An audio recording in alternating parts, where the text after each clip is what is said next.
அனைவருக்கும் காலை வணக்கம். திரு சி ஜோசப் விஜய் இன்று முதல்வராக பதவியேற்றிருக்கிறார். அதனோடு கூட எக்ஸிக்யூட்டிவ் ஆர்டர் ஒன்று இமீடியட்டாக சைன் பண்ணியிருக்கிறாரு. முதல் கட்ட நடவடிக்கையாக போதைப் பொருள் ஒழிப்பு சட்டத்தை அமல்படுத்தியிருக்கிறார்.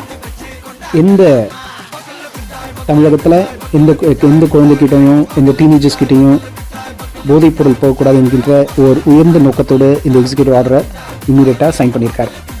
தமிழகத்துக்கு மேலும் 10 லட்சம் கோடி கடன் இருப்பதாகவும் அது இனிமேல் எந்த துறையில் ஒவ்வொன்றும் நாம் உள்ளே போய் பார்க்கும்போது தான் தெரிய வரும் என்றும் அவர் சொல்லியிருக்கார். நான் ஒரு சாதாரண மனிதன், எல்லாத்தையும் மாற்ற முடியும் என்று நான் சொல்லவில்லை. சொன்னதை நாம் செய்வோம். மேற்படிக்கு நாம் என்னென்ன கரெக்ஷன் செய்ய வேண்டும் என்பதை நாம் பார்ப்போம். நீங்கள் எல்லாம் எனக்கு பண்ணியிருக்கிறீங்க அப்படின்னு சொல்லி அவர் இன்னைக்கு ஒரு அற்புதமான ஒரு உரையை நிகழ்த்தியிருக்கார். அரங்கம் அப்படி அதிருது. அப்போது திரை மறைவில் இருக்கக்கூடிய சில ஹீரோக்கள், சூப்பர் ஸ்டார் என்று சொல்பவர்கள் யார் என்று உங்களுக்கு தெரியும். உண்மையாகவே திரைக்கு வெளியில் மக்களுக்கு உதவி செய்ய வேண்டும் என்று நிற்கக்கூடிய ஒரு தமிழனாக இருக்கக்கூடிய உண்மையான ரியல் ஸ்டார் யார் என்று இப்போ மக்களுக்கு நீங்கள் அடையாளம் காட்டிவிட்டீர்கள். அன்பர்களே, நமது நண்பர்களே, தோழர்களே, நீங்கள் ஒவ்வொருவரும் இந்த அரசு அவையில் பங்கேற்க வேண்டும். அதைத்தான் திரு விஜய் அவர்கள் மிகவும் ஆர்வப்பட்டு அனைவரையும் அழைத்திருக்கிறார். நீங்கள் அரசவையில் அமைச்சர் கொஞ்சம் பேரை பார்க்குறீங்க. அவர்கள் உங்களுடைய பிரதிநிதிகள்.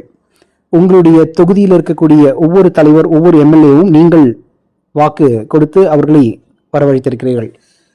அந்தந்த தொகுதியில் இருக்கக்கூடிய இளைஞர்கள், நண்பர்கள், நம்பிகள், நமது சகோதரர்கள் அனைவரும் சேர்ந்து புகார் நீங்கள் ஏதாவது பிரச்சனை இருந்தால் புகார் பண்ணுங்க.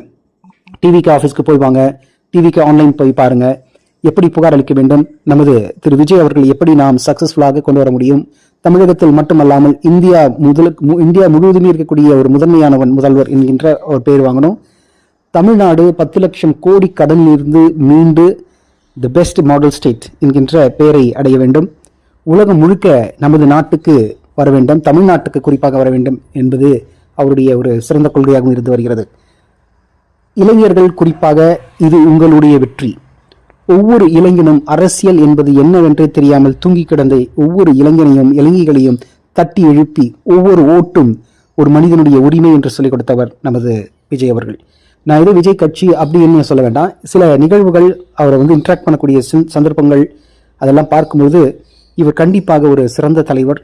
இதுக்கு திராவிட கொள்கை என்று சொல்லி மக்களை சுரண்டி வாழ்வாதாரத்தை பறித்த அந்த தலைவர்கள், போலியான தலைவர்கள் போய் தமிழ் உணர்வு இருக்க வேண்டியதாங்க. ஆனால் அதை ஒரு வேற்றுமையை கிரியேட் பண்ணுவதற்காக ரிலிஜனை வைத்து வேற்றுமை கிரியேட், அதாவது டிவைட் அண்ட் ரூல் என்று சொல்வார்கள்.